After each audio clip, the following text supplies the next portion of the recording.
Ever since the first humans appeared, there has been a natural movement of people.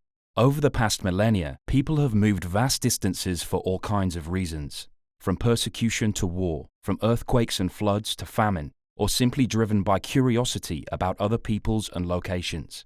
Of course, in the past, travel was slow and there were great risks. Nonetheless, people continued to move. We always have. We always will. It's what we humans do. Even at a time of fast, convenient, and affordable global travel, it can still be extremely difficult for people to flee conflict, persecution, and hardship. In the past few years, record numbers of people worldwide have been forced to flee their homes. Instead of providing protection to them, many countries are slamming their doors shut.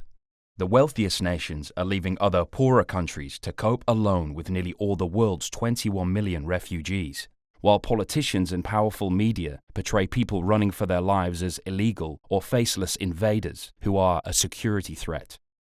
By dehumanizing people in need of international protection, they are ducking their responsibility to protect people fleeing violence, persecution, and conflict. You might wonder if we require new laws to protect the rights of refugees. We don't. International refugee law and human rights law provide a sophisticated and balanced system to allow people in need to escape war and persecution in order to access protection in a third country.